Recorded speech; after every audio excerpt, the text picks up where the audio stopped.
Good evening, ladies and gentlemen out there in YouTube land. I am Deleted Scenes, human being, American, and YouTuber Ronin, and I would like to welcome you to Mystery Movie Night at the Regal. Already in the chat, Putin's cat.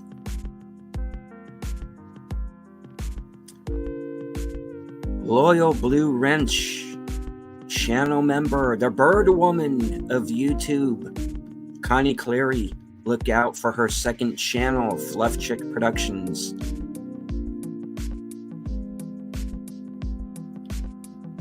That deleted guy's here. We'll have to bear with him, I guess.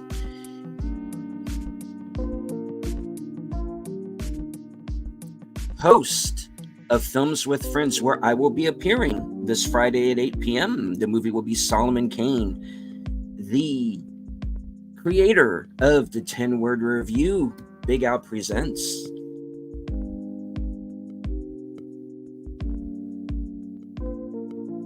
FKHC 2005, sometimes known as Tim. Wilkie's Movies and Music.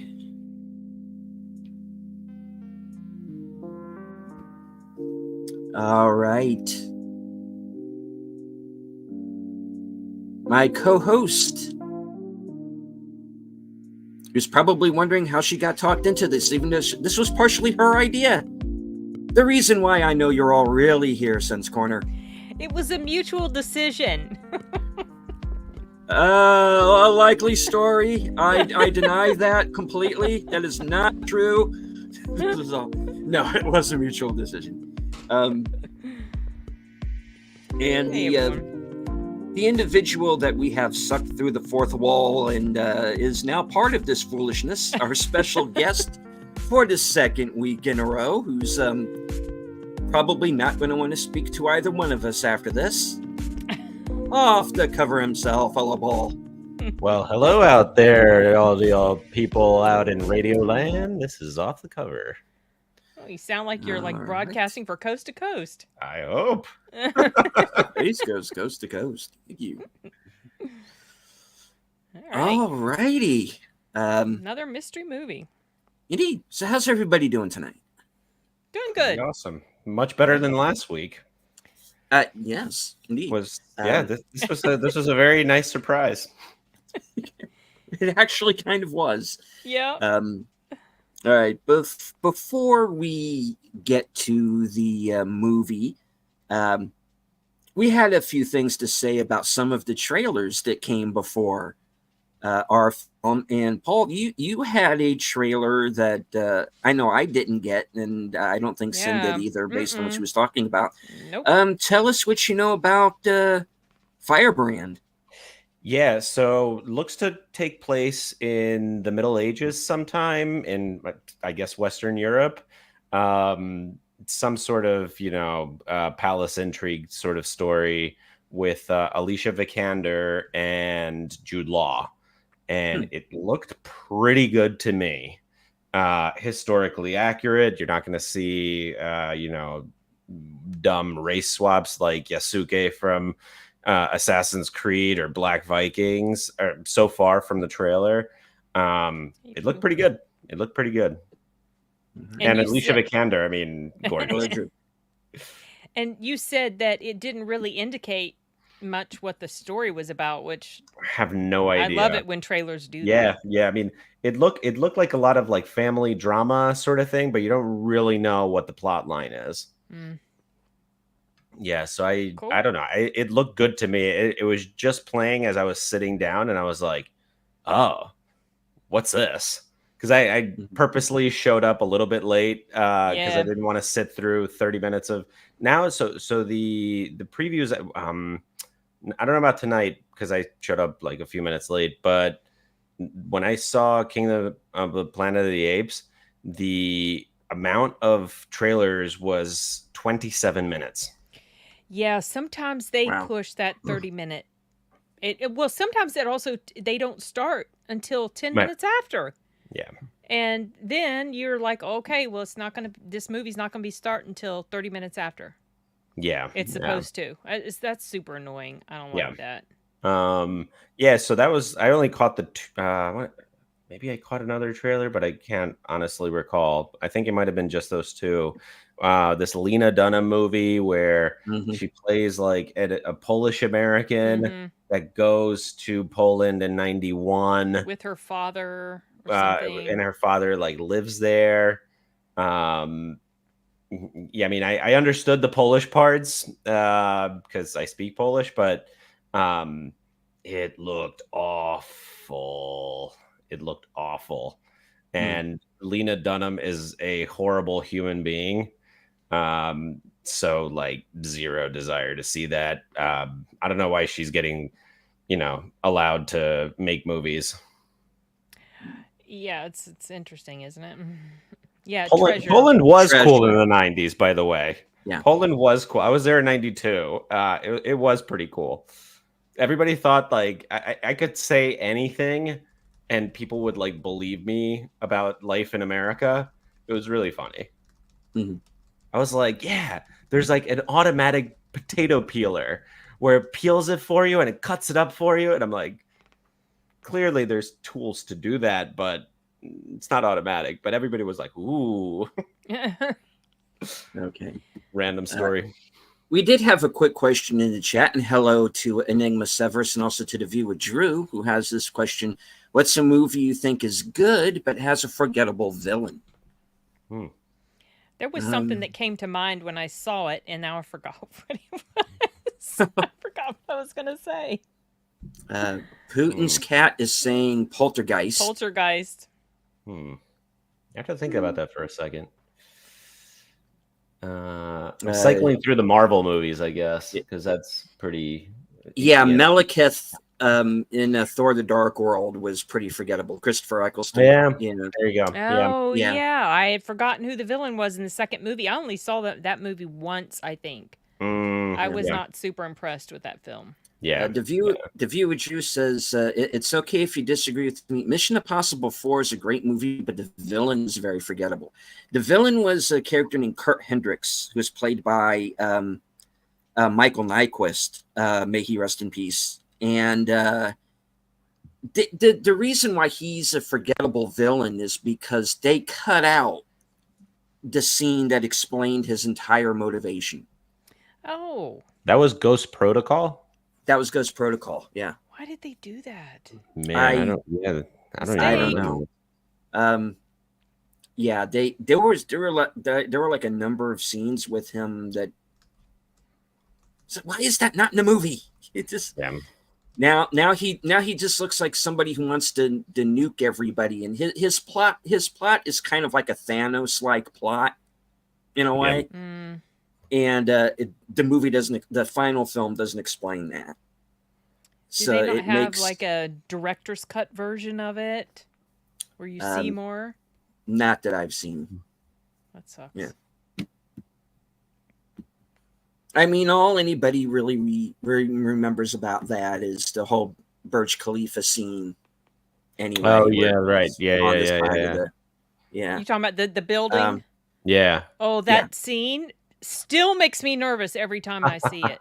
Like, and I know he's going to be okay, but oh my gosh, it really gets to me. And if I had seen that on the big screen, I probably might would have had a panic attack. Well, it kind of depends on who do you consider to be the villain in Poltergeist? Do you consider the villain in the Poltergeist films to be the character who was revealed in the second film, or do you consider the villain the real estate guy, the James Cameron character? Who do you consider the villain? House? I don't really. To me, Poltergeist isn't necessarily a movie with villains per se. I mean, the guy in the second movie, yeah. Okay, I don't even remember. I don't know who. It depends on who you would consider the villain. Drew says, "I love Fast 5, but the villain isn't super memorable, but he wasn't awful." I didn't watch any of those movies after the first, so I have no idea what's going on in them. Or who was the villain in which one? The first one. I'm the Fast and Furious super fan. Oh my goodness gracious! Well, you can have it. Here's why. It's just open your brain and stuff potato chips into it. It's mental junk food. And sometimes you just need that. Oh, that's okay.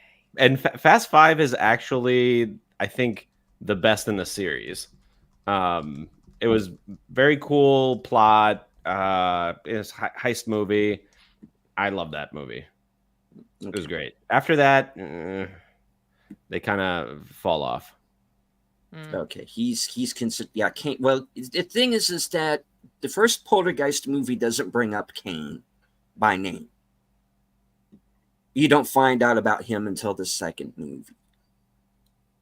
So yeah, but yeah, he's definitely multiple movies. Then he's definitely the villain of 2 and 3 for sure.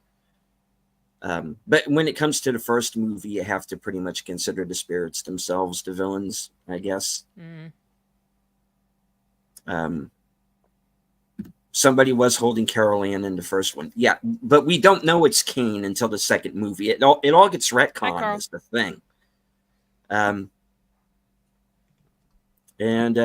Okay. Yep.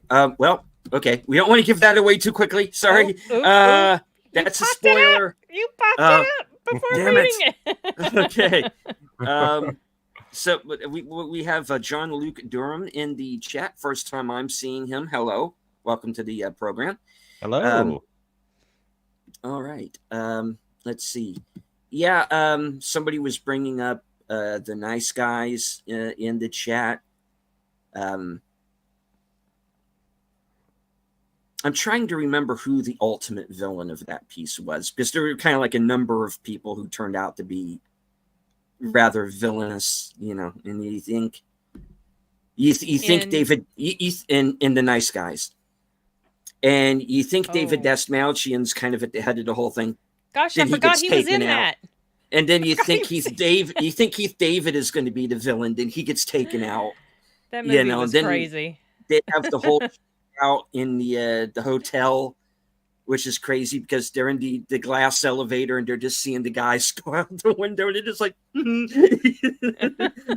this is not happening. Hello, no, we're not involved in this. No, we didn't just go up there and start a shootout and run out while everybody else was dying. Didn't happen. Ryan Gosling's good at comedy. Yeah, I will say that, and he's definitely an actor that I've just never been fond of. It's just like, oh, Ryan Gosling, he's so boring, he's so dull, he just doesn't do a thing for me. But he was fun in The Nice Guys, and he was fun in The Fall Guy. He does a lot for a lot of women. I honestly don't know why. Yeah. I mean, he's built, he's got a great physique, he's in excellent shape, but he didn't always used to be. There's nothing about Ryan Gosling that does anything for me as far as that goes. Maybe the charisma that people like. I mean, he seems like a genuinely lovely person. He's not like one of those actors that I just don't like. I just don't like him. He just he doesn't have much appeal for me, like for his acting. Yeah. But he does seem like a really nice person. Gangster Squad. Gangster Squad. I've seen that. Think I've seen that. Ryan Gosling is in that as well with Emma Stone, and okay, and Sean Penn playing Mickey Cohen. Okay. Weird. Yeah, it's all about the Hat Squad and completely under the radar. Yeah, I liked him in The Gray Man. I know a lot of people weren't crazy about The Gray Man, but that was a fun film for me. All right. We also got the latest Furiosa. Well, latest for me because it was a trailer I hadn't seen for Furiosa. What were your thoughts on that? If the two of you got that trailer, I'm not into the Mad Max stuff, so I'm not currently planning to see Furiosa. I did not like Fury Road. I know a lot of people really loved it. I've actually never seen Fury Road. Yeah, it's just. I mean, she looks like she's gonna be fine in the part. I like Anya Taylor-Joy, but I'm just not interested in. And I like Chris Hemsworth, but I'm just not. Okay, this ties back around to that conversation we were having last week, Paul. I'm not interested to see it just because they're in it. I'm just not interested in the story. Yeah, I mean, personally. I'll see it because it'll probably get views if I write about it, if I do videos on it. So, got to do it for the views. Oh yeah, okay. Well, I don't want to make myself suffer through something. Yeah, Sometimes I'll go like yeah, I felt like I was going to suffer through Top Gun Maverick because yeah, I had no plans to go watch that movie. I was yeah. like, okay, well, I'll just do it because it's coming out. It's, it's and boy, was I blown away. Well, you can't judge a book by its cover. Sometimes you can. Yeah. Sometimes you can. Sometimes. Nigga was saying, I want to ask a genuine question. Is Furiosa supposed to be a spoof? I Because don't that's think what I'm so. seeing, a massive spoof. No, I don't. No, I I don't don't think it's think so. supposed to be. And based on the reviews that I've heard so far from the people who have seen advanced screenings, no, this is a legit Mad Max universe movie. So the thing that troubles me about it is the use of CGI. Yeah, I mean, And CGI is obvious overused. CGI too. Yeah. Yeah, I mean, Um, it's been overdone over the past 10 years to yeah. the point where it's just like, I really want to watch something like real. Yeah. I kind of want him to take the Mad Max movies back to what they were. Right. Especially back in the 70s and the 80s. Go Right. back to what that original trilogy Practical was. special effects. I don't think it's Practical not that effects. expensive. Bring Mel Gibson back one last time and do an old Mad Max story. That's what I want to see. Mel Gibson, practical effects, 90 minutes long. Yeah. One last ride. That's what I want to see. Whether or not we're actually going to get that, I doubtful at this point, but we'll see. Unless the CGI is well done, it is distracting. Yeah, and I do find the CGI in the last few years to be very distracting. Yeah, it's just too much. Yeah. Something I've noticed recently is behind the scenes footage of movies using real people or real locations to avoid CGI. It's almost like Hollywood sees this as innovative. Yeah. Because I mean they've been dependent on CGI for so long. I mean, and that Thor Love and Thunder was the worst with it. Oh yeah, I mean, that was just sure. It really takes you out of it was a cartoon. There's like a proper use of it. Yeah. Where you don't even know it's there. That's the perfect use. I like it when it amplifies something rather than it's the whole thing. Yeah. Like you want to have it. If I had CGI in my room, maybe I don't know, make my view a little sharper and whatever. Subtle. It's you don't want to a lot of these movies it's like watching it's like eating dinner. If you overload it with like salt or whatever, you gotta subtle little flavors. Anyway, agreed. That's my rant about that. All right. Well, maybe we should get on to the movie. I know the whole point of this live stream. The movie. Find me the movie, Frank. All right. TV. I need a TV's Frank. Hello? Do I have a sidekick? No. No. Nope. No sidekicks. What do you mean I have to do this? Oh, that sounds lovely, Putin's cat. Oh, it's my channel. Oh my God. Okay. This is my dinner was Cheerios and Diet Dr. Putin's cat died today after overdosing on Diet Dr. Pepper. Oh. Yeah, I can't say that was a very good dinner. Well, it wasn't. Well, okay, it was a high carb load for sure. Yeah. Cheerios isn't super high in sugars, but it's high in simple carbs, which your body processes as sugar. Yeah. So yeah. Okay, that's my rant for the day. Cheerios, it does a body good. Oh no. Oh, we're without a host. I I bet that was a terrible surprise. Putin's cat expecting coffee and grabbing Dr. Pepper. Oh.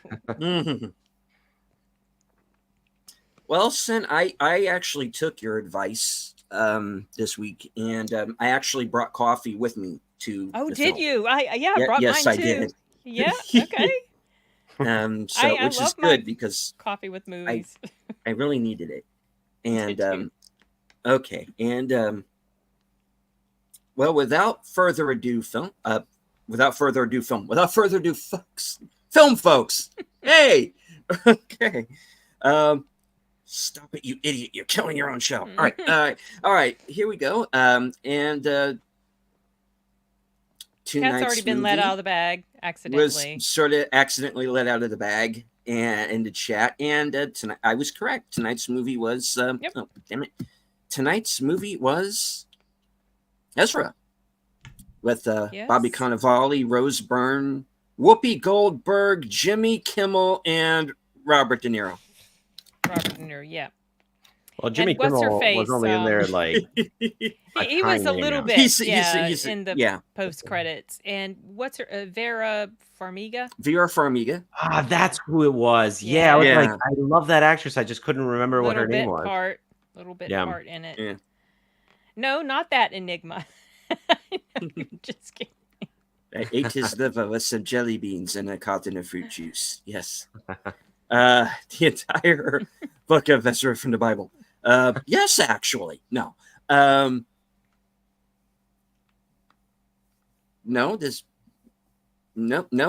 it was not a religious film. Jim Caviezel was not in this anywhere. She was in the Departed and Hawkeye series. Yes. She's been in a lot of stuff. She was also been in Bates Motel. She played Norman Bates' mother, and she was fantastic in there. Oh, yeah.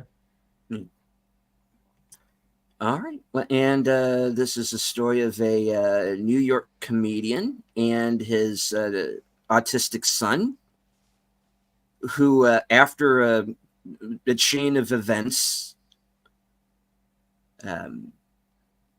there's kind of a restraining order against him, and he cannot see the boy. So he kidnaps him and go cross country with him. It's a road trip movie in a lot of ways. It actually is. It's a I road had no trip idea movie. the premise of this film. I'm glad I didn't. I mean, I want to say I saw a trailer for it briefly, and I just like kind of filed it away and I don't care land. But I probably would not have seen this if it wasn't in Mystery Movie Night. Same. But, yeah. It's not the type of film I would just naturally gravitate toward, but I have to say I wasn't mad at it. I don't regret watching it. I thought it was actually quite decent and touching, and I liked some of the messaging in there, which I'll touch on later. Yeah. Because Enigma is saying so, it's a modern day Rain Man. Up to a point, it kind of is. But it's not really about that. But not really. Yeah, it's not really. The focus of this movie is different. Oh, wow, Sashi. It is. Hello, Sashi. Okay. You two made me sit through an ad before coming on. First time on live stream. That's weird that's the first time. I just have ads are automatically turned on. But, a lot of people have ad blockers, so. That's weird that was the first time it happened. Oh. Yeah. Yeah, this isn't a, no, I'm not wearing my underwear kind of movie. No. He's not like a, I don't know, would you say he's a savant? He's not really. This is not a Rain Man. No, he's definitely not a savant. No, he's not a savant. It's very much its own movie, and it does not go full. No, this movie does not do that. That word is mentioned. No. Yeah. Probably one of the funniest, actually the funniest scene, the last funny scene in cinema was Tropic Thunder. That scene. Oh. Yeah. Probably the last time I actually like spit my drink out in the theater. I wish I'd seen that on the big screen. Oh yeah, like I was taking summer classes and like some random kid mentioned, "Oh, I can't wait for Tropic Thunder." I'm like, I don't even I see movies all the time and I had never heard of it. And then I was like, okay, pleasantly surprised. Yeah, it was fun. I don't think you could make a movie like that these days. I wish you could. I know. I do too. I do too. Yeah, I mean, basically Enigma. Yeah, the setup it was similar. They're on this. It's except it's a father and son, and the lead up to why they go on this road trip was different. But yeah, I mean, it's similar in that regard. You have a normal person spending a lot of time with someone who's not normal, and the complications of dealing with the dynamics of all of that. Yeah. And this child really is autistic. I looked it up. Oh, like in real life? Okay. And in real life he is. And because I was curious, because I was like, well, if he's not, he's super convincing. Right. Because you could kind of tell a little, but he did a really good job. Like he was a good actor too. Yeah. And so what happened is he wanted to start a YouTube channel.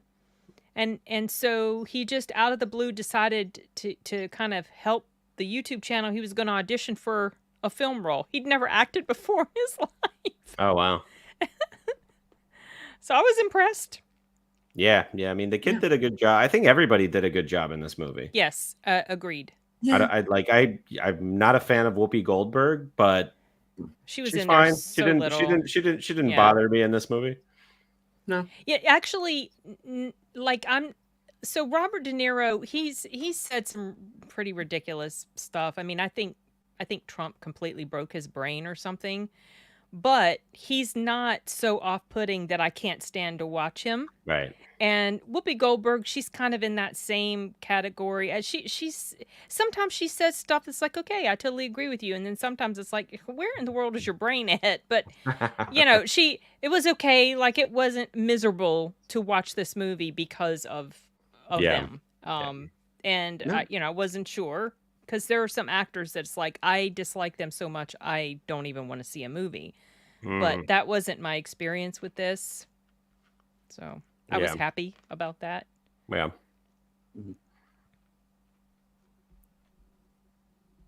Yeah. Well, I tell you this: the thing that I went into this movie thinking, okay, this is just going to be an Oscar bait movie where I want to hit half of the cast with something hard. I was not looking forward to this movie, and you weren't. Every time it would come up in the Reddit thread, for those of you who don't know, there's a Reddit thread that surrounds the movie nights and people trying to guess what the next movie is going to be, based on whatever the clues, scant clues are given. And Ezra has been coming up for a couple of months now. It's going to be Ezra. It's going to be Ezra. And then I saw the trailer and I just went, yeah. So the one tip off that told me this was going to be a good movie, the director and the producer came out and actually kind of showed respect to the audience. Tony Goldwyn and the guy who wrote. Yep. Yeah. Ever since Tom Cruise did it for Top Gun Maverick, and that's been my barometer. If I see them come out, gonna be good. So far, so good. I haven't seen one where the directors come out. Oh, actually, no. Sorry, I spoke too soon. Killers of the Flower Moon. Oh, I never saw that. Bother. So. I mean, I read the book, and the movie missed the point by a mile. And the first 45 minutes of the movie could have been entirely cut out because they weren't even from the book. It was super slow, didn't add to the exposition or the plot or anything. But yeah, Scorsese came out and thanked people for going to the movies, blah, blah, blah. So other than that, though, every other movie that I've seen the director come out, pretty good. Got my 2 thumbs up. They did that for Talk to Me. I haven't seen that. I didn't see. I didn't see it either. That was one of the mystery movies. Yeah, Oh. the director for It Lives Inside had a little opening introduction as well. Oh, I remember forgot that. about that. I Yeah. wasn't crazy about It Lives Inside. I mean, I liked parts of it, but there was other stuff. I Yeah, wasn't super that crazy was again a movie that was kind of. I gave it my watch it on streaming rating, you know. But my thing with It Lives Inside was because it is so steeped in sort of Indian culture and lore, and I was like, okay, stuff that kind of went over my head. It might have just went over my head, and that's why I'm missing. But I get, without giving anything away, I give that movie points for going with that ending. Because that is not they are not out of the woods at the end of that movie by any means. You know, we've contained the evil for a while, you know, but it's for a while. That's wow. They went there. Okay. You know, so I get that kind of bumped it up a little bit for me. But I tell you, going back to Ezra, and my original point before I decided to talk about It Lives Inside for no reason, was this was a movie I was not looking forward to. And there are actors, there are people in this movie who, if I never see them in anything ever again, I'll be perfectly fine with that. But original recipe Sashi. Sorry. Oh. Indian culture. Sashi's sense of humor. I love his sense of humor. Okay.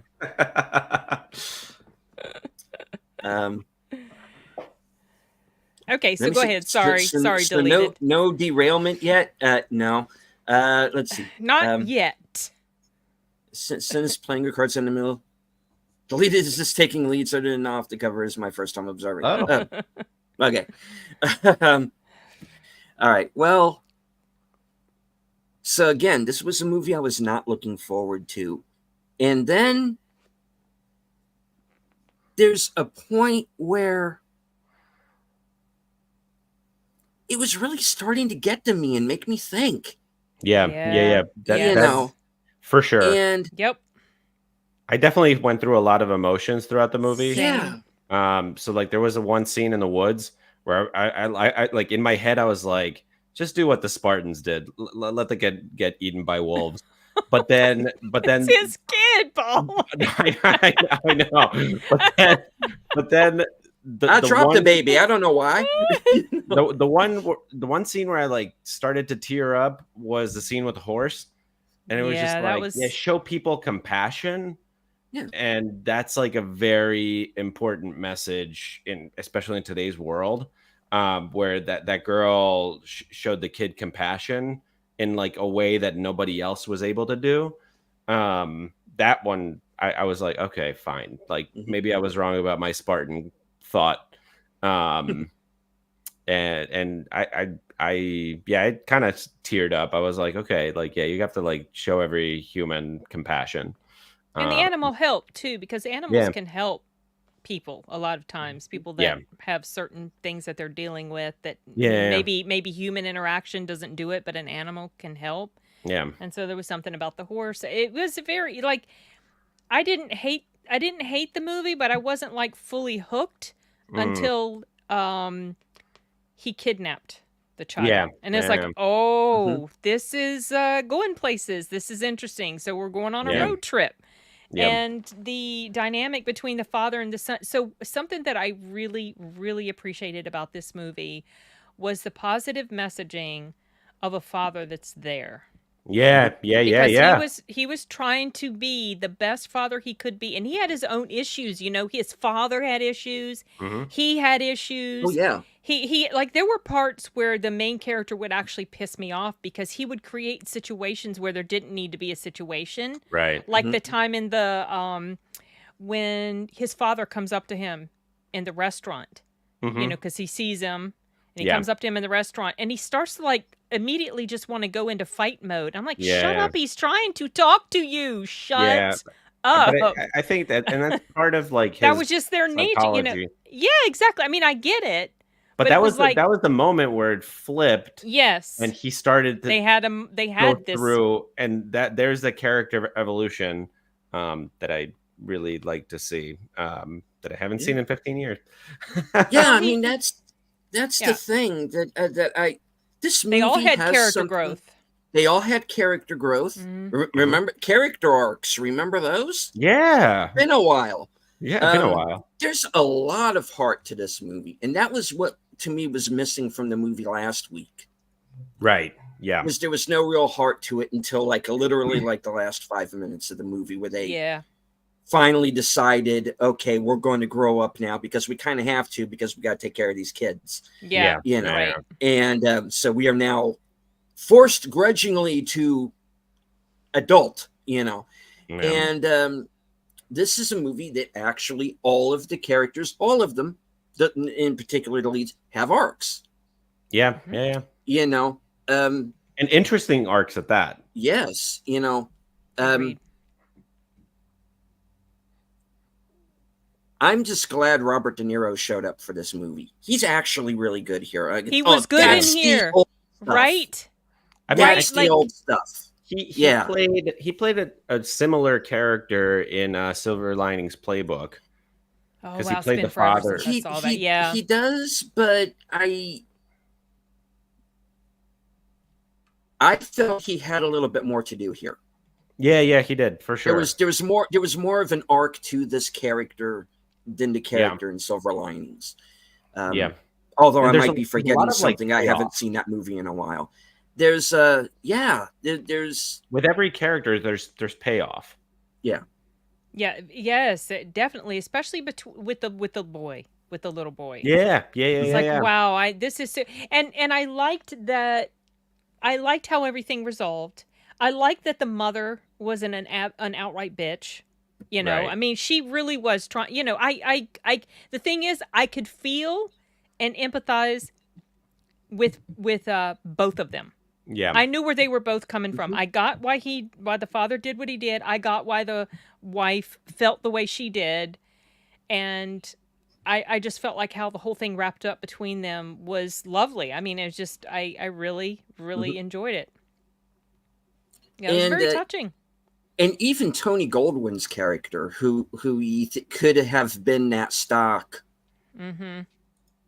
you know, preppy asshole boyfriend character, but you know, you as his and he in the second half of the movie he kind of disappears, but even in the scenes that he has, there's a bit of a growth with him because he kind of there's a point where he steps in when he could have just said, "The hell with this, I'm out." He just said, "Screw you." Yeah, exactly. But he was decent.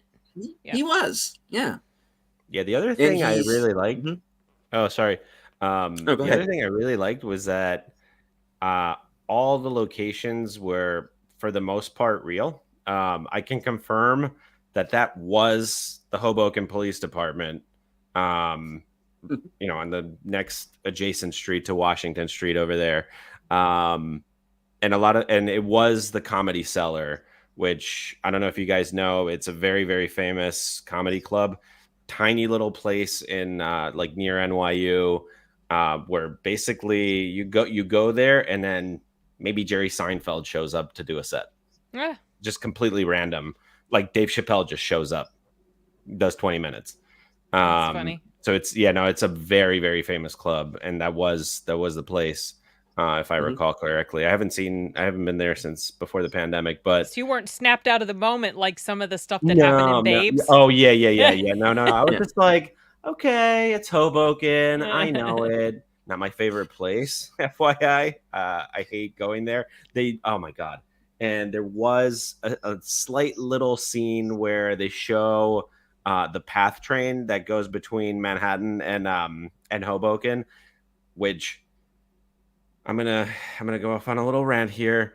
The PATH train is the worst train on the face of this planet.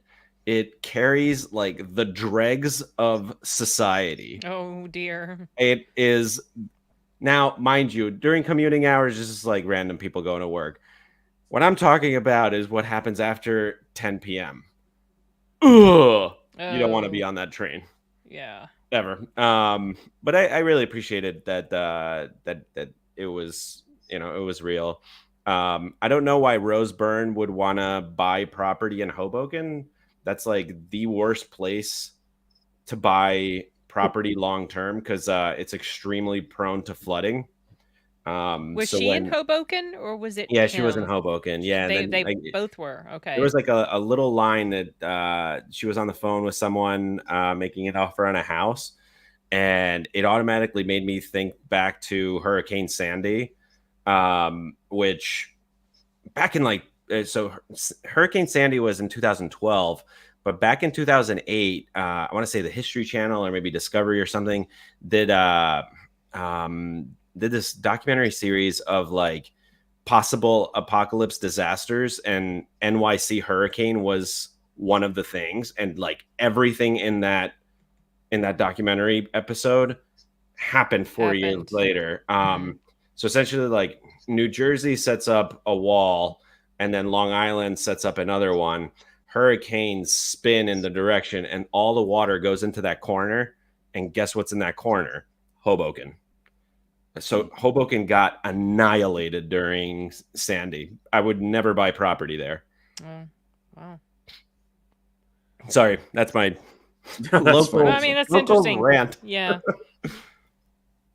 I did recognize there was at one point when he ended up in the police station because he got in trouble with the law. Yeah. Because he, he would just fly off the handle. But they showed a picture of One Police Plaza. And I only recognize that because it's referenced multiple times in a series of books that I have read by Nelson DeMille about the character of John Corey, who works in New York. And he that's a different One Police Plaza. So there's multiple. Oh, okay. Because I was wondering when, I was like, well, they say they're in New Jersey. Yeah, why was One Police Plaza shown? That's supposed to be in. I was so confused. Yeah, okay. So like when they walk in, that's like the main police department in Hoboken, and Hoboken is like a square mile. That's it. Like it's a tiny, tiny town. Okay. So I don't think they have multiple precincts.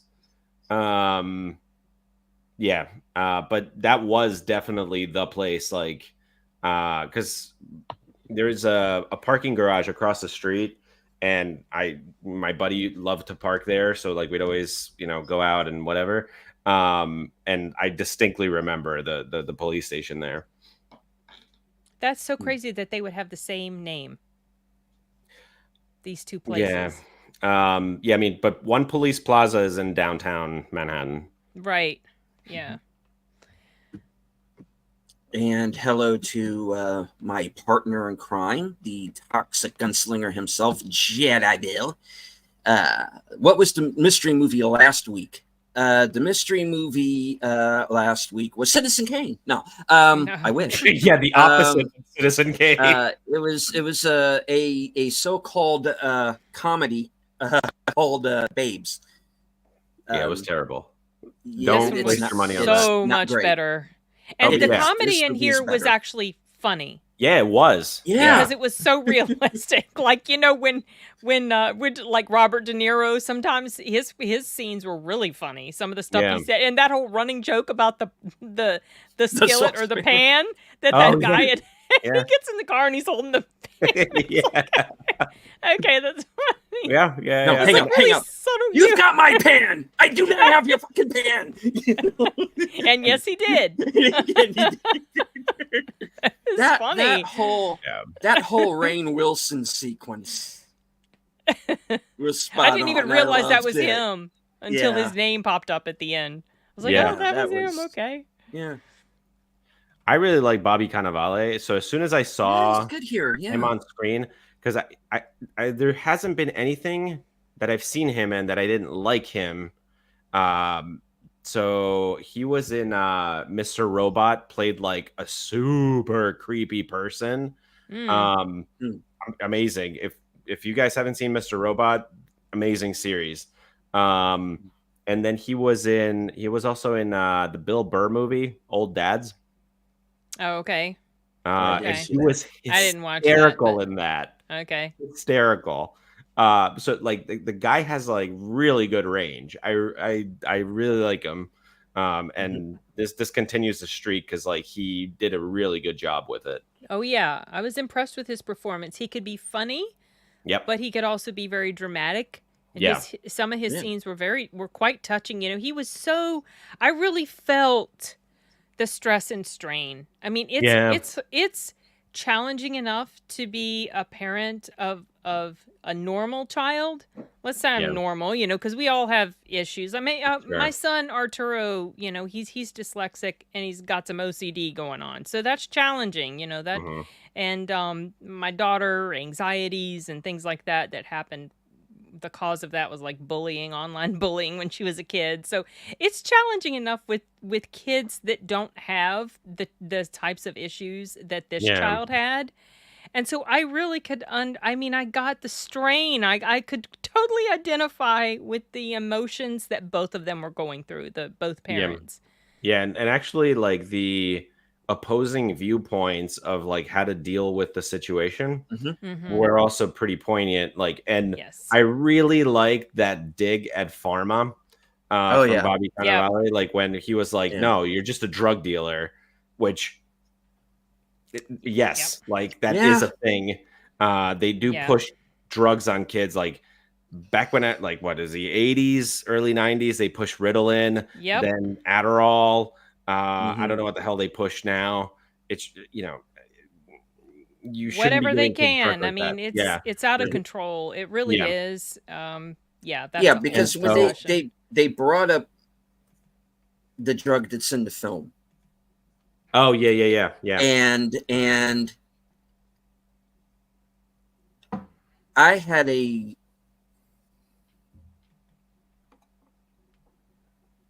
had someone who was very close to me who passed away during the Christmas holiday. Oh, I'm sorry. And she had an autistic son, 11-year-old son, nonverbal. And I remember the drugs that they were trying to push her into getting him on, and how resistant she was to that. So when they got to this scene in the movie where, well, we've got this package right here of this, and I'm like, you mother, you know, right? How dare you? No, don't even try. When he went at him, I was like, get him, you know. Yeah, and then like when Bobby Cannavale's character went to go see the kid at the school, and like the kid was just like even worse on the antipsychotic. And so like I could see where Rose Burns's character was coming from, not with the drug, but with sending him to a special school. A special school, yeah. But then I could also see Bobby Cannavale's perspective on that is that no, like eventually this kid is going to need to survive on his own in the real world. Therefore, he needs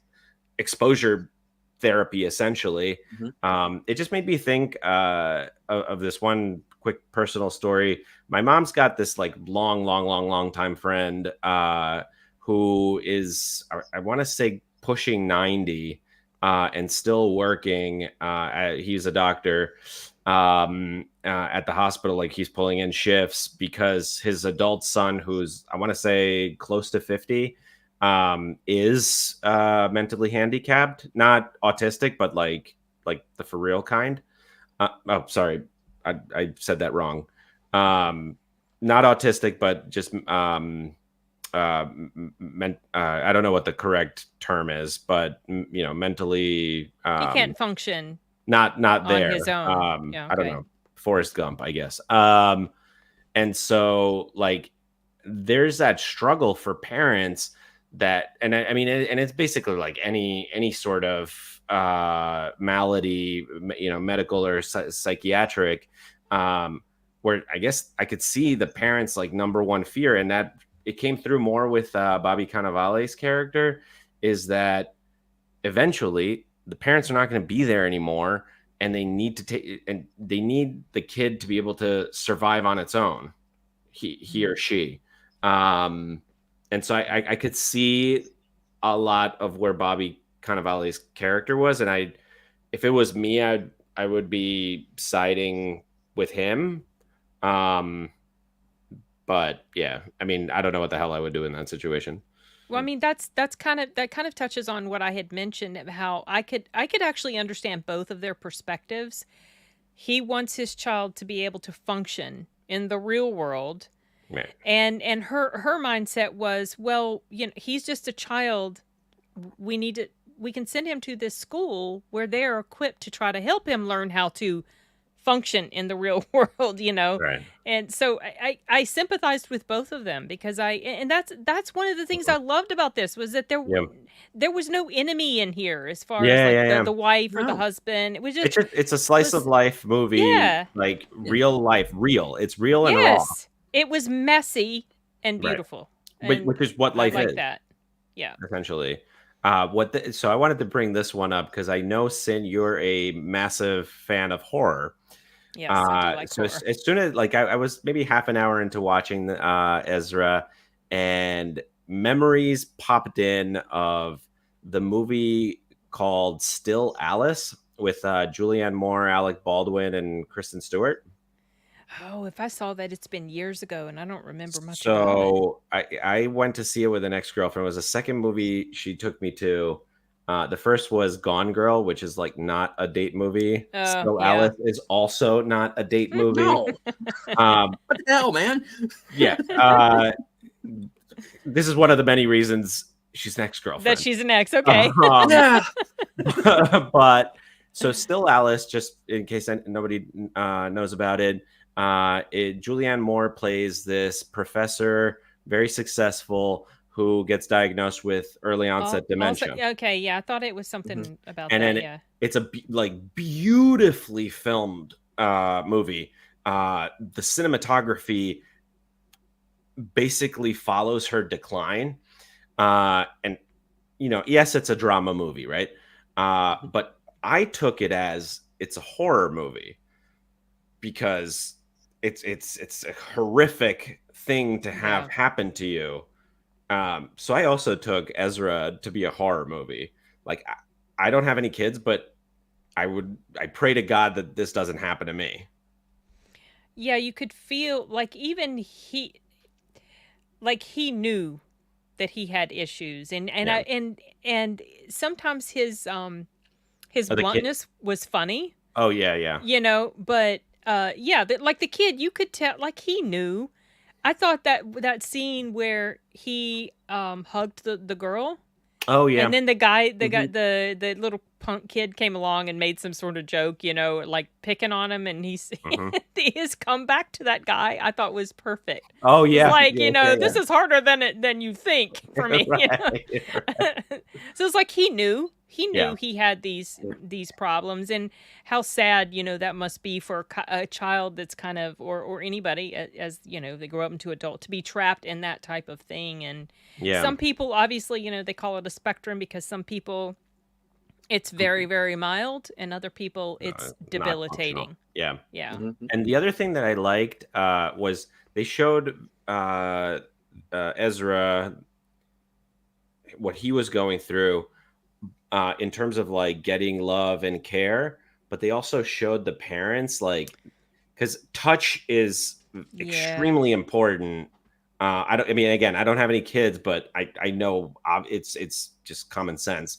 Touch is extremely important in basic mental development and in childhood development.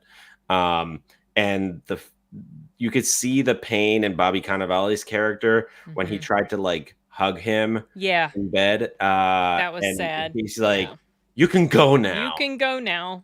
I was just like, oof. And like, you could see how much that hurt the father.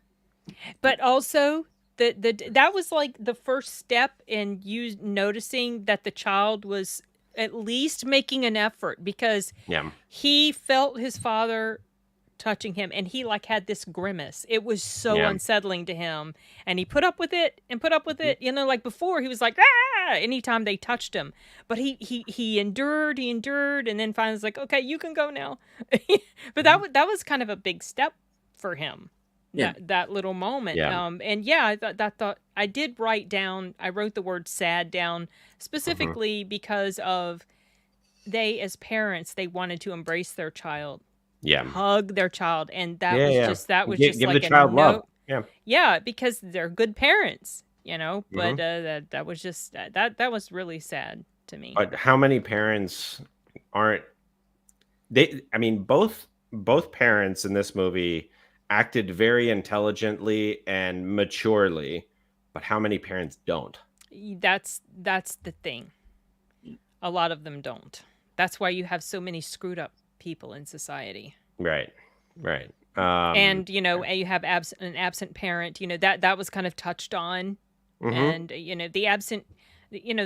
So Robert De Niro reveals why the wife left.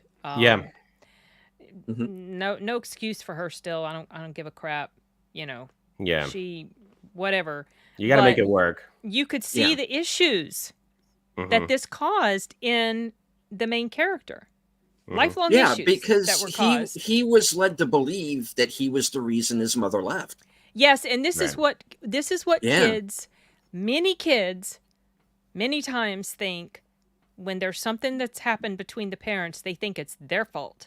Yeah. This happens a lot. Very, very often. And just kind of, once again, with me to come inside, which I did a few. There were a couple times in this movie where I was like, "Who told you that?" With me. And my parents divorced when I was 13. I'm 51 next year. Next month. And see, it's late. I need coffee, damn it. Anyway, they divorced when I was 13. I'm 51 next month, and it's still a thing with me. I am still, what's the word I'm looking for? Distraught? Not distraught. I'm second guessing myself. If I had done certain things a certain way. No. That's maybe if I had said I love you a few more times, Right. This is so sad to me. I completely. It's what it is, I know. I get it. I totally get it. I understood because he, he thinks it's all him, and it's not. It's this cycle of, I don't want to say dysfunction, but kind of is. Well, it is. It is. It is dysfunctional, especially with the father. I'm looking at Bobby Cannavale's character, and I'm wondering, is he somewhere on the spectrum himself? And it's just undiagnosed. Because that was brought up. That's been brought up, and of late, like I said, being, with an autistic child and seeing what he had to, what he went through. And he's very different from the child that was in this. This child is kind of like a mile a minute when he starts talking. The child I know is nonverbal. This one does not like to be touched. The kid I knew was a hugger. The second he met me, gives me this big hug, and he doesn't know me from Adam at that point, But I'm starting to wonder with myself, am I somewhere on the spectrum? Because it would explain a lot. But then basically what I need is, I probably need to talk to somebody about it sometime. Yeah, maybe. I don't know. Maybe I should. Honestly, a lot of that stuff is also overdiagnosed and overtreated. Yeah, that's what I'm worried about too. Because and I'm going to go off on a rant here. I'm somebody who tried to go the therapy route at one point in my life, and all I did was lose my family over it. Oh. So I am very wary when it comes to people who have psychology degrees on their walls, because I think they're full of shit, a lot of them. Not in a Scientology. I'm not going to go to Clearwater after this. That's not what I'm talking about. Yeah. What I mean is you just have people who feel that they can advise others when they know nothing. Yeah. They That's why it's don't called know you. psychobabble. It's psychobabble. It's exactly that. So I can counter that a little bit because I also tried therapy with two different people. The first one, I think like she helped me get over a lot of issues. So it's a matter of like finding a good one. She helped me through actually that Still Alice girlfriend. She cheated, which I was absolutely destroyed. So she helped me through that. And then I switched to this other guy, and I'll tie this back to YouTube because at the time I was like, I'm sick and tired of being a consumer. I want to be a producer. I want to do something. And my thing was, oh, I'm going to start a YouTube channel. I'm on YouTube all the time watching it.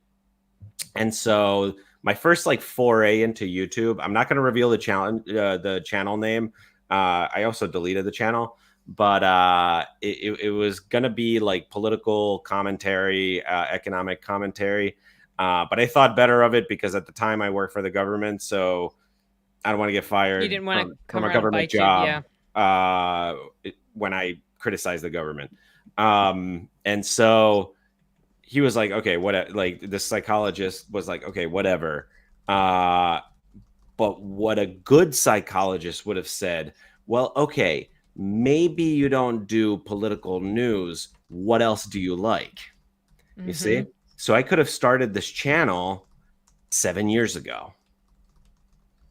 But due to a bad psychologist, it took me my own timing and evolution to get to it in 2022 where I could have done it in 2016.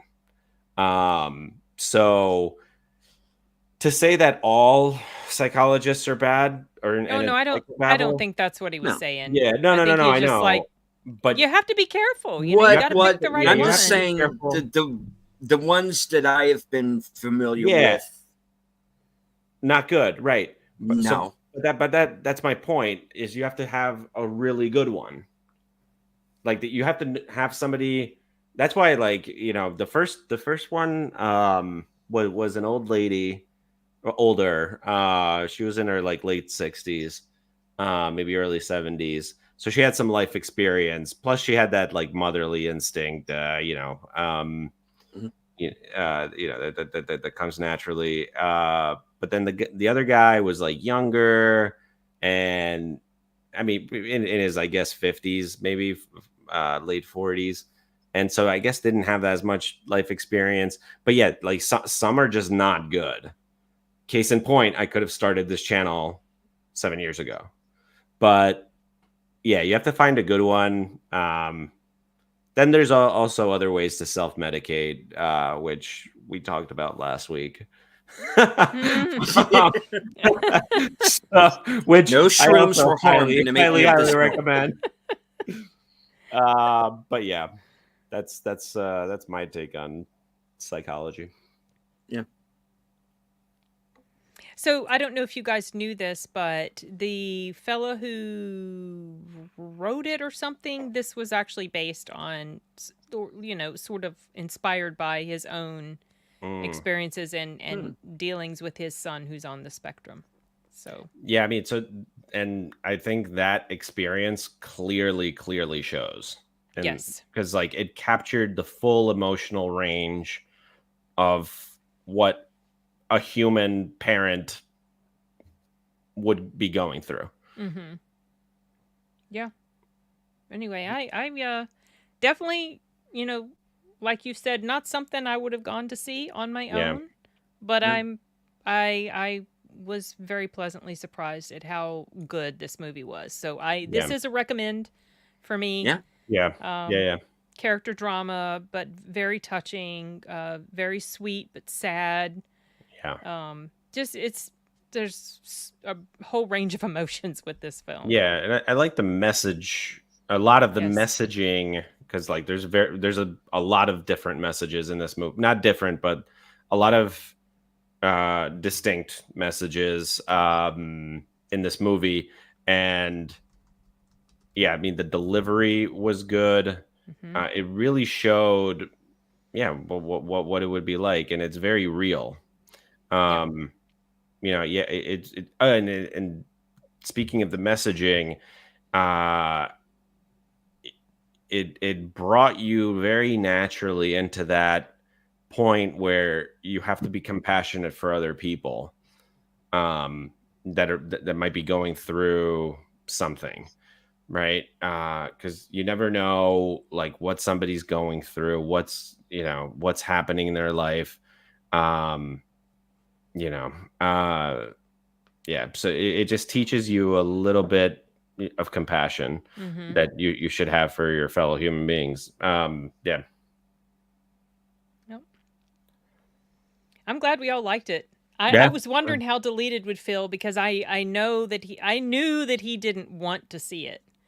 So I No. was just like, I'm really curious to find out, how Excuse me.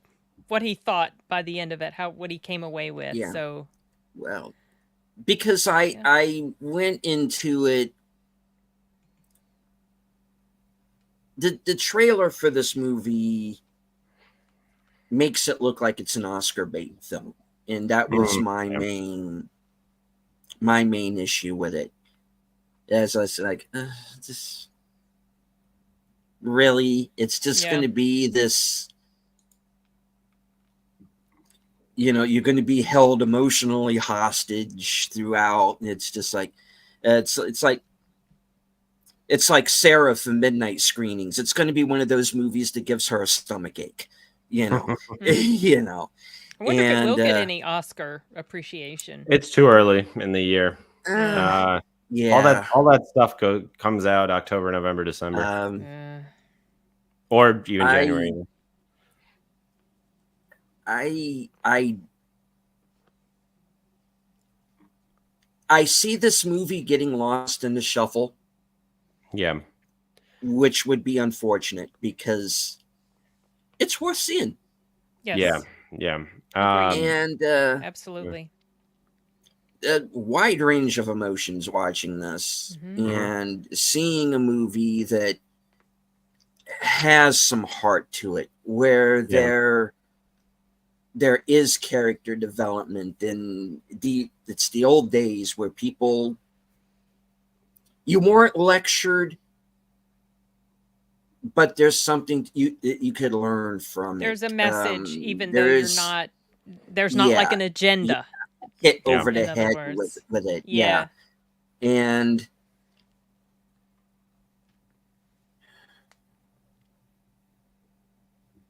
I'm really glad to see a movie where, even though he is an imperfect guy, this is not 2 hours. Well, it's an hour and 40 minutes. Yeah. It's not an hour and 40 minutes of this guy's wife running him down in front of the kid like you would see in every other movie. Or well, why are you being such a see you next Tuesday? Like he would maybe say that in front of her. None of that happens in this. Yeah.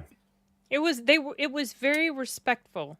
Yeah. Of the difficulties in the relation. I appreciated the heck out of that because like where it could have gone. Yeah, and it's like the parents aren't together, but it's a father an involved father, right? Which you don't that actually hasn't been a theme during the dark age of cinema over the last 15 years. You don't see involved fathers for some reason. I don't know. Yeah, that's assuming you see the father. Period. Yeah. Right. And that's, I guess, that progressive agenda to drive families apart or whatever. And not. Well, I mean, it's worked. It's worked over the decades because our society is in terrible shape when it comes to the nuclear family. Yeah. It's terrible. And that causes a whole load of societal problems, which we're seeing all around us. It's tragic. It's really tragic. It's pretty much the number one predictor of healthy psychological development for children. Yeah, for the parents to be there together. Yes. And I liked that these parents, though they weren't together, like we've said, they were still both very much involved. And I was just like, and it's like, well, that's the way it should be, you know? Yeah, and I like the adults... exchange. I like the exchange between Rose Byrne and Bobby Cannavale, where it's like, you agreed to be family and treat each other with respect. I was like, okay, like they kind of set up some ground rules. Like they were thoughtful about how to handle their divorce. I was kind of hoping they would get back together, but I mean, again, real life, that sort of It would have felt a bit cheesy. A realistic ending. Yeah, I don't think I would have liked it so much if they had, because that wasn't really the whole point. Yeah, he still had a thing for her, whatever, but the point was not about them getting back together. Right. But you do see this positive situation at the end. Yeah. Through all this stuff has happened, things are settled, they're in a good place. Yeah. And they are a couple in real life, so and that really does show through. Oh, I didn't know that. Rose Byrne is married to Bobby Cannavale? I didn't know that. Yeah, hold up. I did not know this. Yeah, so I think that was. Paul's gonna check. Yes. Yeah, because Deleted knows a lot of trivia like this. So Bobby Cannavale was married to somebody named Jenny Lumet. 94 to 2003, divorced, and then he's been with Rose Byrne since 2012. Wow. That's so cool. That's so great that they were able to work on this together. What a lovely project. Yeah. Oh, and also Tony Goldwyn, the director, is the godson to the son of the guy that wrote it, which is kind of so it's kind of like this very personal sort of project. Yeah. And while I'm on the Wikipedia page, so this is another situation, kind of like How to Blow Up a Pipeline, where it like premieres at Toronto International Film Festival, but we don't see it until now. I think it's supposed to come out next week or 31st. But it premiered last year. It says 2023 film at Toronto Film Festival, which basically had the same thing happen as How to Blow Up a Pipeline, which I'm pretty sure debuted at the same festival and then didn't come out until like April, and then flew completely under the radar. Yeah, I'm not a fan of that sort of release schedule. That happens quite a bit. That happened with The Black Phone. Yeah, it was released the year before, and it didn't come out until like the summer of the next year. Well, there's actually allegedly a very funny comedy coming out that was supposed to come out last year, just debuted at a film festival called Hitman with my man Glenn Powell. Oh yes, I got a screener to that. I'm going to be watching that soon. And so that's going to be on streaming. Like they're going to release that movie for a week and then go to streaming, which also I'm really not a fan of that. I don't like that either. I agree with you. There are some things that they have premiered on screen or given very limited time on the big screen. It's like, dude, leave it there a little bit longer because this is something that deserves to be seen on the big screen. Yeah, that's what happened with Nicolas Cage's movie Arcadian. Was it had this very brief like week or two run and then straight to streaming after that. Well, that's because it was a bad movie. Was it really? I've heard not good. I thought it was fine. I mean, it's not offensive in the Woco meter, but I was just like, it's kind of. I'm glad I land with you. No, it didn't land with me. I'm glad it was part of a triple feature because the other movies picked up my spirits after that. But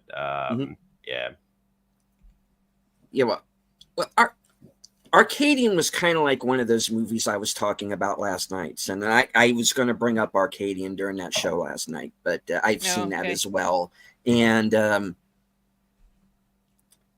it's one of those movies like was described to me as like a pizza and a beer movie. It's something that you would rent on a Saturday night or something, and it's inoffensive and you're entertained, and you know, it is very much, it's a quiet place with Nicolas Cage in it. That's basically what it is.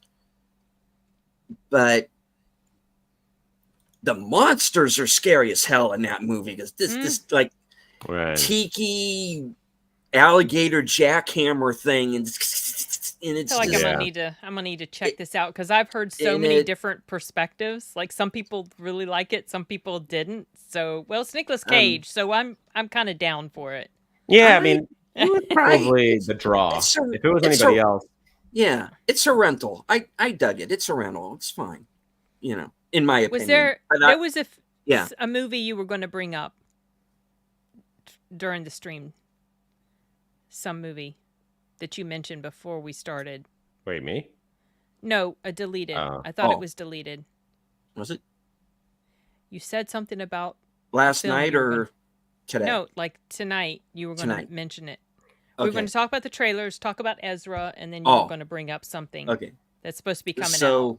Okay, we're done with Ezra. Okay. I think we said about we have gone on. Yeah, we're thumbs up for sure. Yeah, check it out. Okay, yeah, definitely recommend. Thumbs up. All right. Well, I happened to catch while we were backstage. I happened to catch this story from the Hollywood Reporter. And okay, I should probably stop sharing that and move on over to this one. There is a movie coming out called Flight Risk that is set for a fall 2024 release that has a couple of familiar faces involved here. Starring Mark Wahlberg and directed by Mel Gibson. I think I've heard of the title of this, but I don't know much about it. Yes. I want to say, is the trailer out? Because I want to say I thought I saw it. Well, anyway, I'll go briefly into the story here. Marking Mel Gibson's first feature as a director since 2016's Hacksaw Ridge, Flight Risk hits theaters October 18th.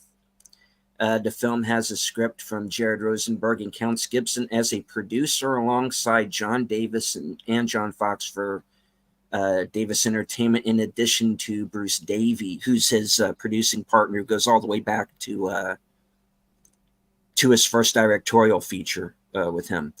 Wahlberg, Michelle Dockery, and Topher Grace star in the thriller, focusing on a pilot transporting an air marshal and a fugitive across the Alaskan wilderness on the way to a trial.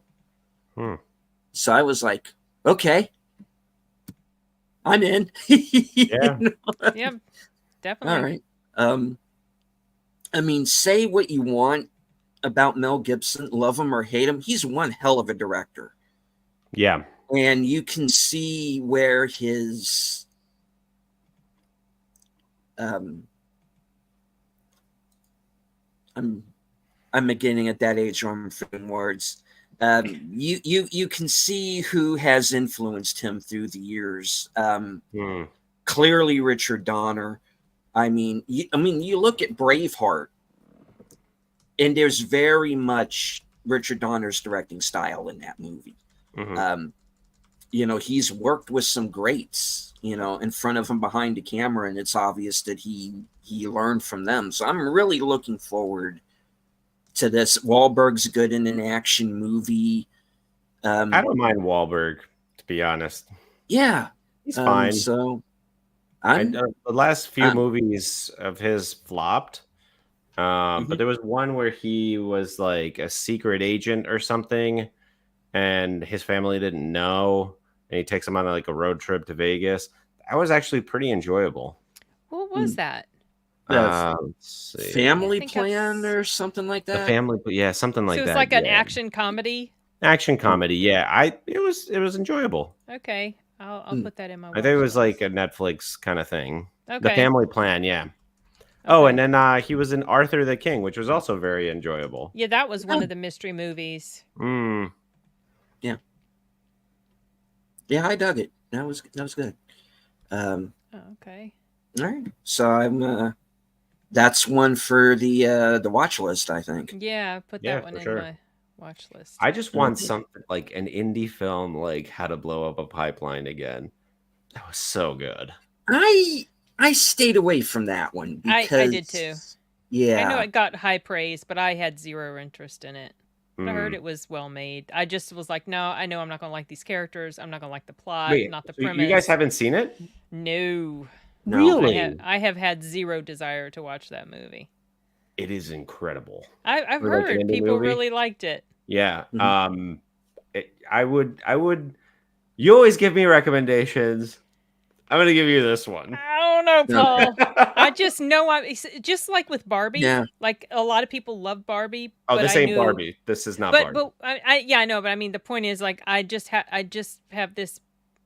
I'm not always right, but just the premise itself is a huge turnoff. I know immediately I will not like the characters or anything about it because I don't. Yeah. I just fundamentally have such disagreement with that strategy that they go about. So it's like I'm gonna hate them. Yeah. And the movie provides a very good argument. Yeah, I know. I've read the movie stuff, like the plot synopsis of it. Yeah. I don't know. Well, it is. If I watch it and change my mind, I will definitely let you know. All right. Yeah. So it is based on a book. Yeah. The book itself, I've read it. It's basically an argumentative essay. It's not there's no characters or anything. Right. Right. And as a child of the 90s, I grew up, I played Final Fantasy VII, which has a very similar message where corporations are not going to make changes to clean up the environment. Therefore, you need to force them through violence. And both Final Fantasy VII, the video game, and How to Blow Up a Pipeline provide a very good argument for why that's the case. Yeah. Not saying that I would ever do that. Yeah. But I can see where they're coming from. All right, a couple of quick questions here in the chat. Drew is asking, what do you think is Jeremy Renner's best performance? I think The Town. He is very good in that movie. He was scarily good. He steals that film. That was a banger. He has that scene, the scene that always kind of sticks in my mind from that movie. In a movie that had so many great scenes. I've seen the director's cut of it. I like that movie quite a bit. Mm-hmm. He has that scene where they go to beat up the two guys, and he brings brings Renner with him and doesn't know why. He says, "He just come with me. I kind of need some backup." That speech was great. Yeah, and he has that line is, "Look, that guy's my brother. I don't know what you did to piss him off, but if we have to come back here," that line. And in the car when they're leaving, and Affleck's just looking at him like, what the fuck? Who the fuck did I bring to this? Hey, man, you brought me. Know? I love that scene where what he is, they're all in their get-ups after the robber or after or before the robbery, and the cop looks at him and he's like, "No, like I'm just not gonna." Yeah, I'm just gonna pretend I didn't see anything. Good movie, good performance. He got nominated for that, well deserved. But 2 separate endings.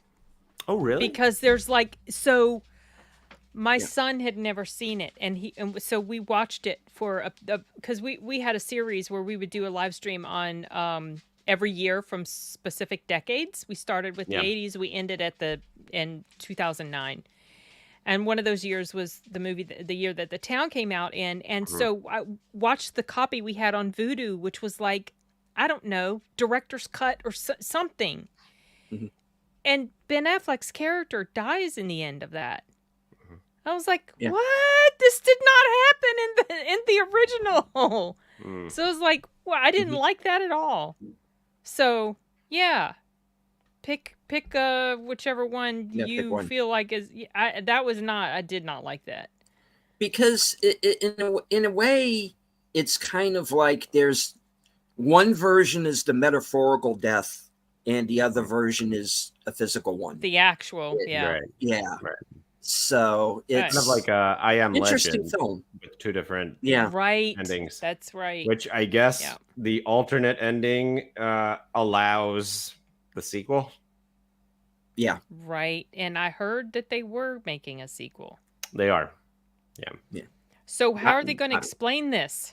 Not excited about it. Maybe it's a prequel. I don't know. Well, my understanding is, and this is the only way a sequel can work, is they have to go with the alternate ending where he survives. Yeah, but the regular ending where he dies, it's just very good emotional payoff. By Enigma. And it fits with the source material as well. Let's take care of Enigma. Okay, and Sashi also had a question as well. Does anyone expect to go to a Nick Cage movie thinking it will be great? Some of his movies are great. Some of them are good. A lot of them aren't. I'm very much looking forward to his Spider-Man Noir TV series. Oh, it's going to be a series. Yeah, I think it's going to be a movie. Yeah. Live action too. So it would be cool. It'll be cool to see like an older, more experienced Spider-Man, because we actually haven't had that in on the screen, on any screen, small or big. Because Tobey Maguire's character was like high school into college. Who was the second one? Andrew Garfield was high school, and so was Tom Holland. So they haven't explored the. Actually, sorry. So the original Tobey Maguire trilogy, Mary Jane does. I forget whether they get married or not. But we haven't seen Spider-Man and Mary Jane married and having a kid, which did happen in the comics, but not on the screen. Right. Mm-hmm. So it'll be really cool to see an older, more experienced Spider-Man. Even though it's like it's not, it won't really be blah blah Peter blah. Parker, But I do like that Spider-Man noir because I'm a big film noir fan. So I love that love letter to that era of film. Well, I'll definitely be checking it out. Yeah. But most of the Nicolas Cage movies I watched them because he's in them. That's why I watched Arcadian. Right. Yeah. That's why I gave The Old Way a chance, even though I had a lot of issues with that movie in the end. It ended up on my 10 worst of the year, unfortunately. I wanted to like that movie. It wanted to be Unforgiven so much. And it's like, it was just this generic movie. But I will give movies a chance because he's in them. One person I see doing a lot of these sort of straight to VOD movies these days is Aaron Eckhart. And Liam Neeson. Liam Neeson is a different story to me because his movies just tank. Goes just to the big screen. I will watch a movie because Nick Cage is in it. I'll watch a movie because Aaron Eckhart is in it. I'll watch a movie with Liam Neeson in it, but I also know I would rather see something more along the lines of like The First Take than I would Blacklight or Ice Road. Blacklight was terrible. Blacklight was so bad. But the recent one of his that came out a little while ago was fairly decent in the Land of Saints and Sinners. I've heard it's pretty good.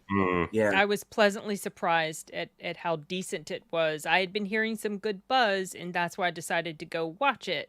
Now, hearing good buzz doesn't always mean anything, but yeah, I thought it was good. What's funny is this is bringing back memories of last week's stream on Thirsty Thursdays.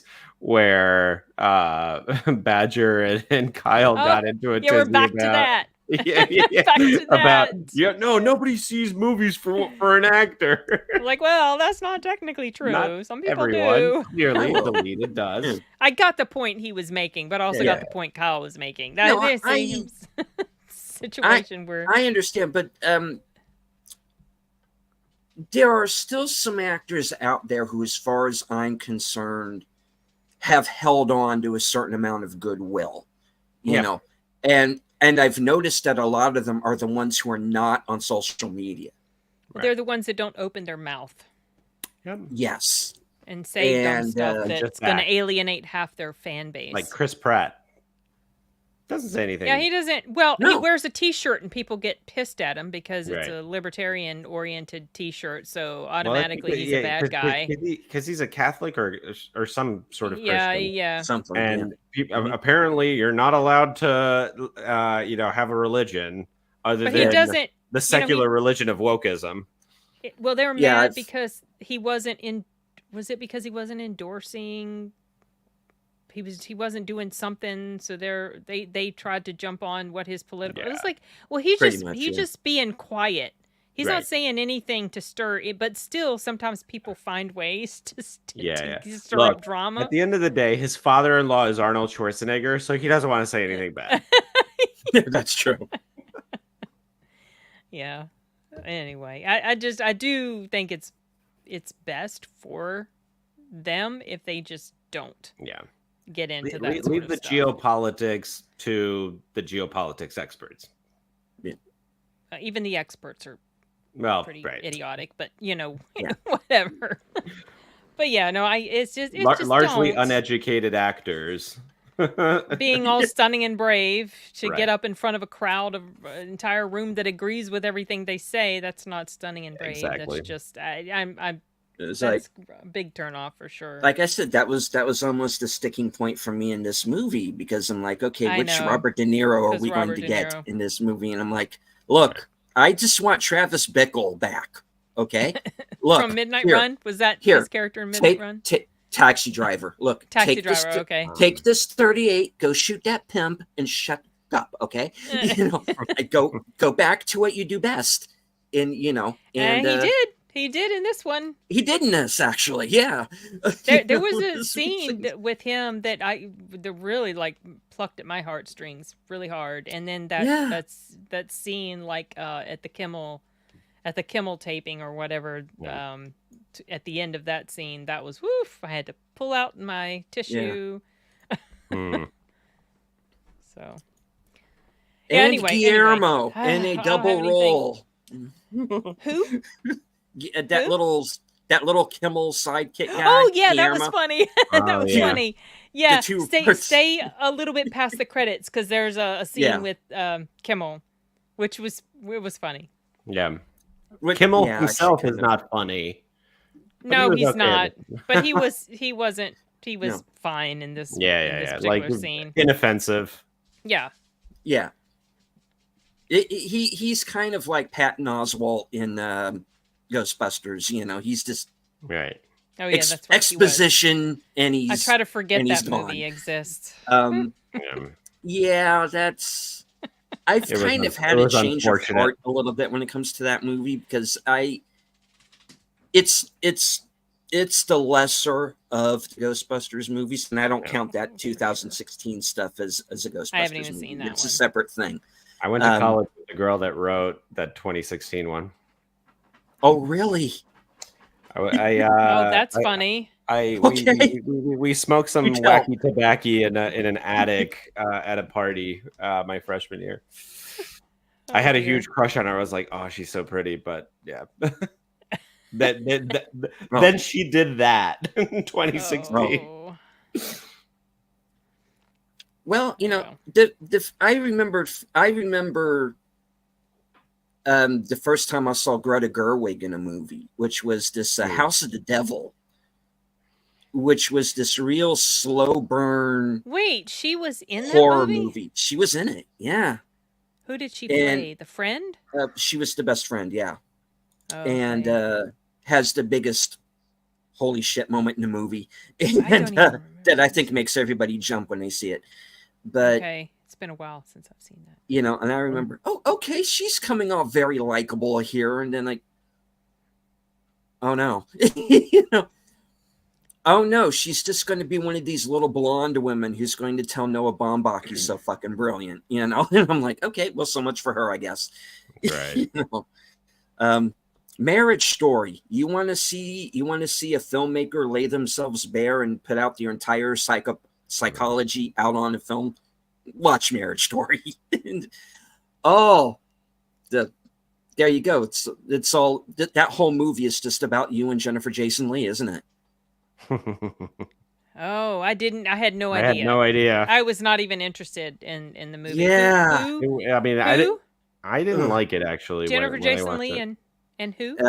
All right. The writer-director of Marriage Story is a guy named Noah Baumbach. He is currently with Greta Gerwig, but he used to be married to, and he Jennifer co-wrote Jason Leigh. Barbie with Greta Gerwig. Oh, And he's become one of these male feminist types. Oh, And he always oh no. and he always has like these little blonde women around him telling him he's so brilliant. And that's what they do with Adam Driver's character in that movie. He has all of these younger women coming up to him now that he's divorced saying, "Oh, you're brilliant, you're the best, and you're the man, and we all want you." And I'm like, oh, yeah, Greta Gerwig is actually a little over 2 weeks older than me, according to Wikipedia.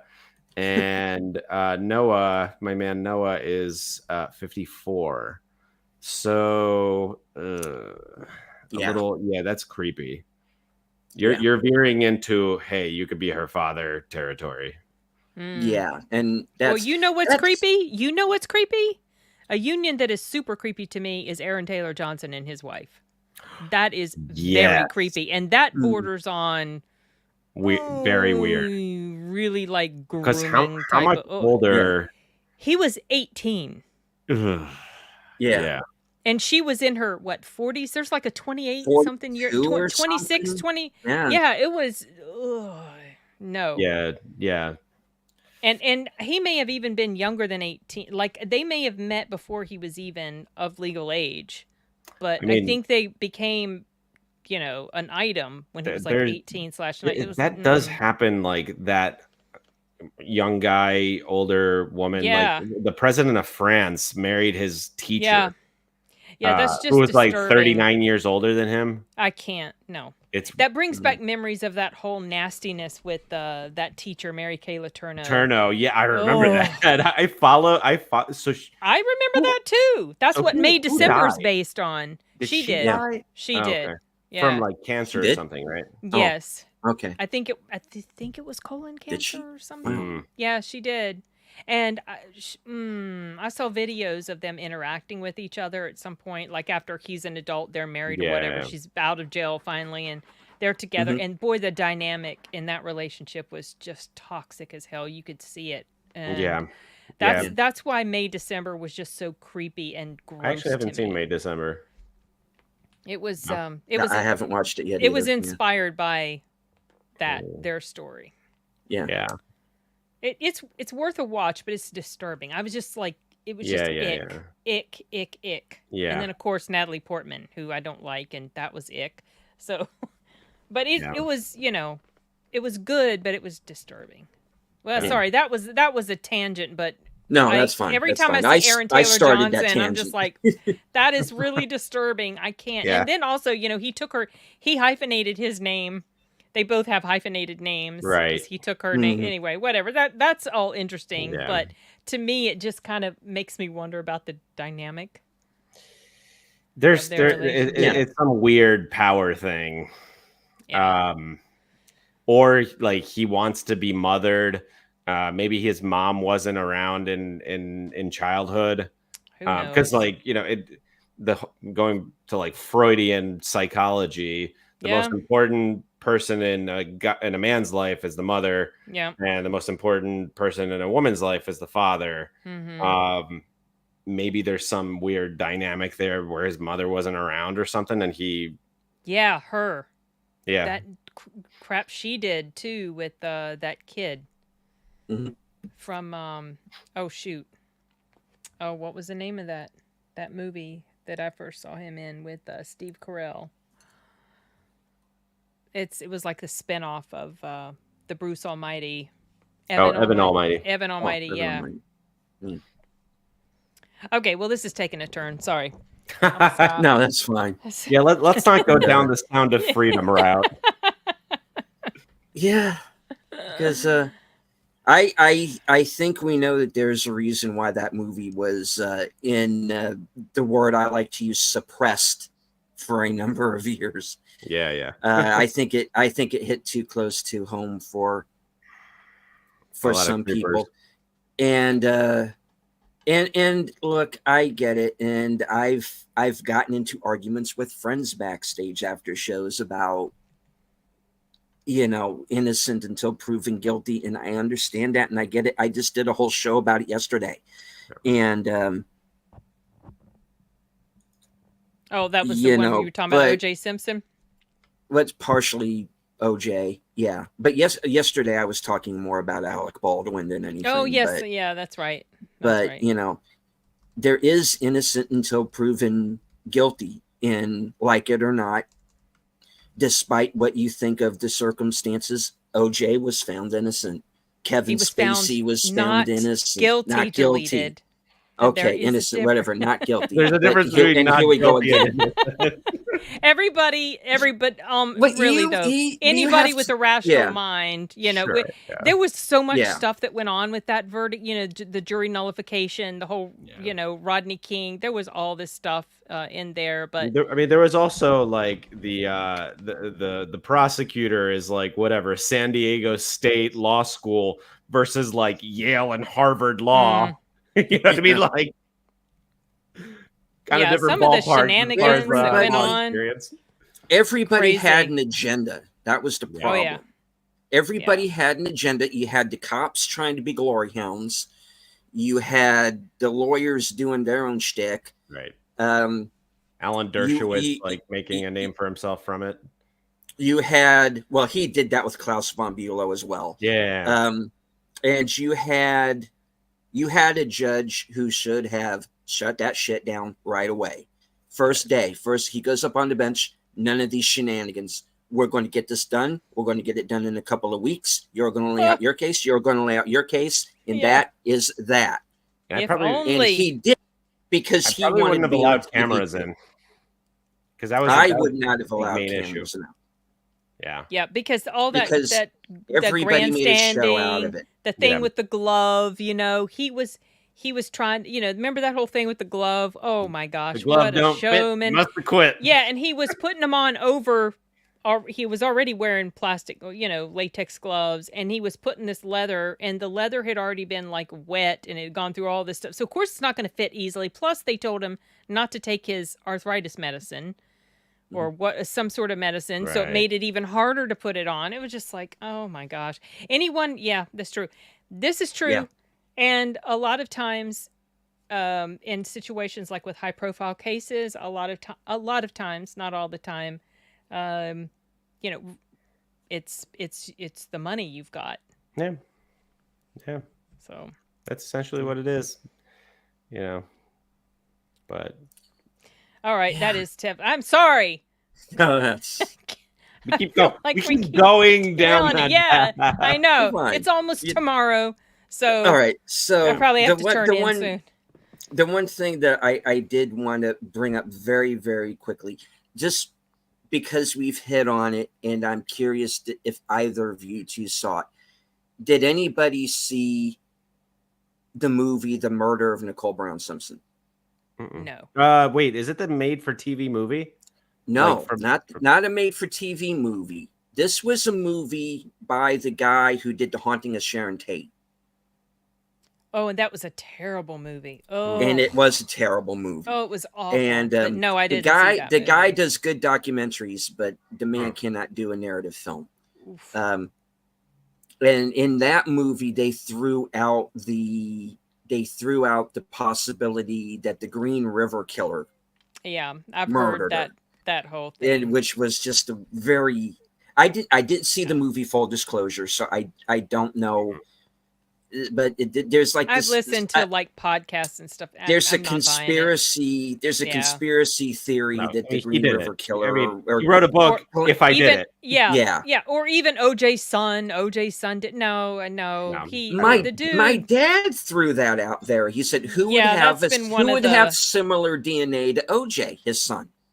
Yeah, but he wouldn't have no. But what was his motive though? Yeah. What would his motive be? But the point from the moment is, I read in the newspaper that the estranged wife of O.J. Simpson had been found murdered, I was like, he did it. Yeah, right. He did it. and this was before I even knew that there was a whole history of abuse. Yeah. After finding out all that, it's like, no, you can't. Nobody can convince me he did not. Because no. That to me is that's the progression. Of spousal abuse. Yes. Whether it's the woman doing a man during the abuse or a woman doing the abuse. Yeah. That it sadly is oftentimes the end game. This abuse continues until either the person who is being abused is dead or that person fights back and kills their abuser. Right. Like the burning bed. Yeah. That whole story. Or Lorena Bobbitt. That's a different. That's the whole thing. Oh my gosh. I try not to think Yay, about that. 90s trivia. Oh my goodness. All right. All right. Well, we are going to go ahead and wrap it up. God, I just love talking with you too. I could do this every day. It is so much fun. It is a lot of fun. It is a lot of fun. It is. And I don't know when the next mystery movie is because I've looked several Mondays up ahead and I'm not seeing anything. Yeah, same here. But I mean, I guess we'll just have to see. Watch it be like I'm going to be in town for a while. I mean, I'm going out of town for a con in a couple weeks, but I'm probably coming back on Monday. So let's pretend if the next one is on June, that's early June. I would still be around. We'll just have to see. We'll keep our eyes on the app. I mean, it's probably not going to be Memorial Day because that's like too big of a theater weekend. Probably not. But this is fun. The AMC and Regal have redeemed themselves after their disaster last week. Indeed. That's the thing. It's just like you can get some of the coolest stuff and then it's just like, oh my gosh, this is terrible. It's like for every American fiction there's an It's a Wonderful Life. And oh god, don't get me started on that. Yeah, I know. We've back. Had some stinkers for sure. Go back and watch my 10 worst of the year. There were some movie nights on there, and there are also some movie nights in my 10 best as well. So it is a mixed bag. And yes, we are. So Putin's we are cat. still on. We get ourselves really distracted. We do. We warned you. We like talking about movies. That's why we're here. That's why we're doing it. And I love it. Yeah. Right. Yeah. And so do I. I mean, I started out on YouTube doing shorts reviewing films. So there we are. Yep. I love it. It's fun. It is. But I gotta take my fur babies out and put them to bed. Yeah, we gotta close it out. So I do want to once again thank you, Paul, off the cover. Yes, for thanks joining for being us. here, Paul. What do you have coming up? So I'm gonna hit Deadpool and Wolverine again tomorrow with a new video. And you buy your tickets yet? Nah, I bought mine already. I'll buy it closer too. Okay. There's always seats available. Like this isn't gonna get sold out. But on Thursday we'll have another episode of Thirsty Thursdays where I'll have Sin, Hardcut, and Kyle Corwith. Yep, looking forward to that. I've got that in my calendar. Yeah, and we just did one last Thursday. So I'm hoping to do this weekly. So long as we have the quorum of, at least a few people. I will be out of town, not this coming Thursday, but next Thursday. That's when I have to leave for the con. Got it. Yeah. Yeah, that's about it. To all those folks out there in Radio Land. It does sound better when you move closer. I gotta get that microphone arm. It's going to be one of the best purchases you make for your setup. I know. Sin. I still haven't finished editing. Yeah, I know. I still haven't finished editing that review I did with my son for Donnie Darko. That's really the only movie review I've got coming up. I've just been so busy with audiobook work, so I just haven't had the time because I'm trying to get it done before I have to go out of town. So hopefully this week. I said that the last time. Yeah, time does get ahead of you because you announce something on one show and then you're 2 shows away and you realize you're still talking about it and you haven't done it yet. So I know how that is too. I've got a backlog of videos I got to put out too. So I definitely want to get it out this week because we filmed it last week. So, oh well. All right. So that brings it back on over to me. Let's see. Tomorrow is Tuesday. I have Live from Sparkwood in 21, which is a Twin Peaks retrospective series that I co-host along with Troy Pacelli, Netters Network, and Aged Boomer. Happy birthday to Aged Boomer. When I leave here, I'm going to go over to the chat for the big celebration that they're throwing for Boomer over on Troy Pacelli's channel, where they're watching. I saw he was streaming. They're watching The Warriors and Phantasm. So, yeah. And so I'm going to be heading on over there after we're done here. So Live from Sparkwood in 21. Tomorrow night, 8:30. Thursday, Action Theater, our month-long Salute to the Troops. I co-host that with Jedi Bill, and we're watching Bridge Over the River Kwai. Or Bridge on the River Kwai. I can never remember. Yeah. But it's that movie with William Holden and a certain Mr. Obi-Wan Kenobi. Sir Alec Guinness. Yes. Oh, yeah. And later on that night will be my weekend update, where I get to touch base with my subscribers, let everybody know what I'm going to be doing for the next week. And I'm going to be joining Big Al Presents Friday night at 8 o'clock for a special edition of Films with Friends. And we're going to be watching Solomon Kane with James Purefoy and Max von Sydow, based on the character created by Robert E. Howard, who also created Conan and Call the Conqueror and all of those. So, yeah. All right. We had 80 people watching the show at one point. Nice. So thank you all for watching. Yes. Thank you to everyone in the chat, everyone who joined us on Twitter. I can't see you, but I know that you're there. Everyone who was watching on Sin's channel, everyone watching on Paul's channel, and everyone who watches us on the replay. Thank you. Thank you. Always great to chat with everybody. Yeah. Indeed. It was a fun one. So, it was. So, from HQ and all points north, south, east, west, and beyond, good night. Take care.